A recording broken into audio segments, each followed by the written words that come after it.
friends, welcome to our YouTube channel What and Let, and today we are going to start our new lecture series on the subject microprocessors. Fine. So in the particular series we'll cover basically two microprocessors that are 8085 and 8086. Also we'll be covering their assembly language programming and we'll also cover some of the interfacing devices as well. Fine.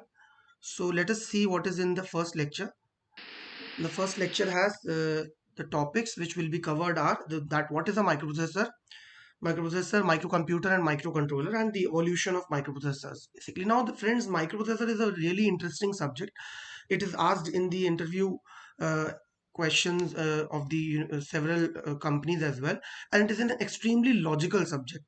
As many of the computer science students might be watching this video, so as you all people do high level language programming, for example in Java and all, C++, now here you will see the aspect of assembly language programming. It is very different, and it is extremely logical. If you have the concepts, then you can code in the assembly language as well.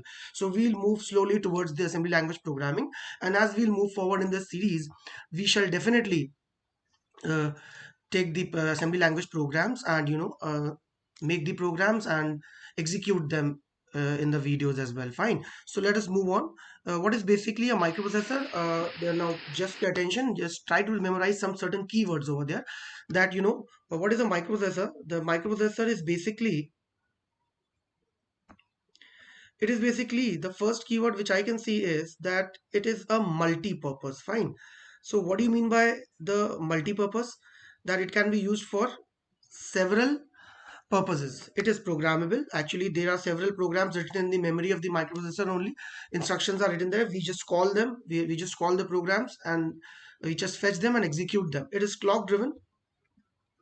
It is register based. That is, this means that its internal architecture is based off several registers. For example, if I talk about processor 8085, then it has maximum registers are of 8 bits, and there are some special registers which are also of 16 bits. So it register based means that the internal architecture of the processor 8085 or any microprocessor, it is made up of certain registers. Fine. Electronic device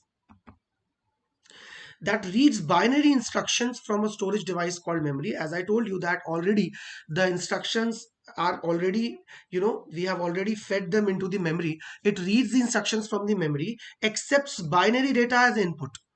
Now it accepts binary data as input. The binary data can be accepted either from the input ports as well as from the memory itself, and it then processes the data. The data is then processed according to those instructions and provides the results as the output. Now you can provide the results as output. You can either save it in the memory or you can also provide it in the output port. So what is basically a microprocessor? If I just summarize it into certain keywords, there are following keywords. The first one is that it is multi-purpose. The second one, it is programmable. The third one, it is clock driven. Fourth, it is register based electronic device that reads binary instructions from a storage device called memory. यानी कि उसकी memory के अंदर ही instructions पड़े हैं, वो उन्हीं instructions को read करता है, इनपुट पोर्ट से या मेमोरी से डेटा लेता है, उन इंस्ट्रक्शंस के अकॉर्डिंग उस डेटा को प्रोसेस करता है और प्रोसेस करने के बाद रिजल्ट को या तो वापस मेमोरी में सेव कर देता है या फिर आउटपुट पोर्ट पे भेज देता है. अब प्रोसेसर बेसिकली आगे देखेंगे प्रोसेसर कितने बिट का होता है. ये बात जाने, जो प्रोसेसर एक बार में जितने नंबर ऑफ बिट्स को प्रोसेस कर लेता है वो उतने बिट का कहलाता है. फॉर एग्जांपल अगर मैं बात करूं प्रोसेसर 8085 की, तो वो 8 बिट का प्रोसेसर है, क्योंकि वो क्या करता है, वो एक बार में 8 बिट्स को प्रोसेस करता है. यदि कोई प्रोसेसर 8086 की बात करूं तो वो 16 बिट का प्रोसेसर है. तो वो क्या, इसका मतलब क्या है कि उसकी डेटा बस 16 बिट की है. डेटा बस का मतलब कि वो एक बार में 16 बिट्स को प्रोसेस कर सकता है. ठीक, चलिए तो आगे देखते हैं. यहाँ पर हमें क्या दिख रहा है, एक माइक्रो प्रोसेसर है. तो जो कि हमने बताया एक सिंपल प्रोग्रामेबल मशीन की तरह बात करें तो देखिए ये क्या कर रहा है. मेमोरी से इसका बाय डायरेक्शनल कम्युनिकेशन है, क्योंकि भाई ये इंस्ट्रक्शंस मेमोरी से लेगा, उन्हें प्रोसेस करके ये रिजल्ट्स को भी मेमोरी में स्टोर कर सकता है. इनपुट डिवाइसेस इसको इनपुट प्रोवाइड कर सकती हैं और आउटपुट मेमोरी में स्टोर करने के साथ साथ ये किसी आउटपुट पोर्ट में भी जाके स्टोर, आउटपुट पोर्ट पर भी भेज सकता है. फाइन. आगे बढ़ते हैं। तो हमें बेसिकली देखिए हम हमारा मेन फोकस है जो एकेटीयू एग्जामिनेशंस हैं और किसी भी यूनिवर्सिटी के एग्जाम्स हैं, उनके ऊपर ही है, तो हम उसी पैटर्न में आगे बढ़ रहे हैं। तो देखिए हमें ये पता होना चाहिए, बेसिकली एक क्वेश्चन आता है कि differentiate between micro processor, micro computer and micro controller, इनमें क्या अंतर है, या माइक्रो प्रोसेसर और माइक्रो कंट्रोलर के बीच में क्या डिफरेंस है, ये बहुत ज्यादा एग्जाम में पूछा जाता है। तो सबसे पहले हमारे पास, हम इसे नटशेल में दे रहे हैं आपको कि माइक्रो कंप्यूटर है क्या। Microcomputer is basically a computer with microprocessor as it CPU, यानी कि एक कंप्यूटर जिसका जो सीपीयू है, जो इसका जो सेंट्रल प्रोसेसिंग यूनिट है, वो क्या हो, एक माइक्रो प्रोसेसर हो। ठीक, it includes memory, input output devices etcetera. आगे बढ़े, आगे क्या है, माइक्रो प्रोसेसर की परिभाषा क्या है, it is a silicon chip with which includes ALU, register circuits, control circuits etcetera. ठीक है, और फिर माइक्रो कंट्रोलर क्या है। अब देखिए एएलयू वगैरह आप जानते हैं, ALU stands for arithmetic and logic unit, हम बचपन से पढ़ते जा रहे थे, it is used for arithmetic and logical operations. Control circuits भी आप जानते हैं, कंट्रोल सर्किट्स क्या है, they are used for timing and synchronisation, you know, all these things we know. And what is a microcontroller? Microcontroller is basically, it is a silicon chip which includes microprocessor, memory, all the input output and all these things in a single package. This keyword is very important over there, यानी कि ये system on chip है, यानी कि सारा का सारा जो चीजें हैं वो सारी की सारी सिंगल चिप पे ही लगी हुई है। माइक्रो प्रोसेसर में कुछ चीजें, ये मेमोरी और इनपुट आउटपुट डिवाइसेस ये एक्सटर्नल है। ठीक, यानी कि माइक्रो प्रोसेसर हल्का सा फ्लेक्सिबल है बनाने में, लेकिन माइक्रो कंट्रोलर जो होता है ये ऑन चिप है, यानी कि सब कुछ चिप के ऊपर ही, प्रोसेसर भी, मेमोरी भी, इनपुट आउटपुट भी, एवरीथिंग फाइन। तो देखें, यदि हम इस डायग्राम की मदद से देखें तो यहाँ पर हमें दिख सकता है, ये तो एक हमारा एक माइक्रो प्रोसेसर का डायग्राम हो गया ऊपर, ये देख लीजिए, this is your micro processor. ठीक, यहाँ पर एएलयू है, कंट्रोल यूनिट क्या क्या काम है आपको बता ही दिया मैंने। एएलयू का काम है, you know, it takes care of the all the arithmetic and logical operations, okay. And the control unit, it is used for timing and synchronisation. And in memory, you know, it is used for storage. The communication is bidirectional. These are the input and the output. Now this is the diagram of a microcomputer, and I told you what is the definition, that microcomputer क्या होता है, जिसका microprocessor एक उसका CPU की तरह behave कर रहा हो, फाइन। और ये देखिए माइक्रो कंट्रोलर, जैसा कि आप देख सकते हैं, यहाँ आप देख रहे थे कि मेमोरी, इनपुट आउटपुट ये सब एक्सटर्नल थे, यहाँ आप देखें माइक्रो कंट्रोलर में सब कुछ जो है वो क्या है, ऑन चिप है।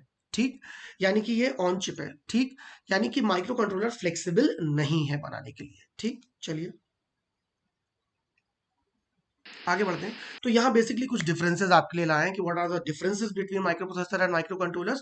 तो पहला देखिए आप, microprocessor is the heart of the computer system, microcontroller is the heart of an embedded system. Basically microcontrollers are used in specific, you know, specific application, embedded system applications, fine.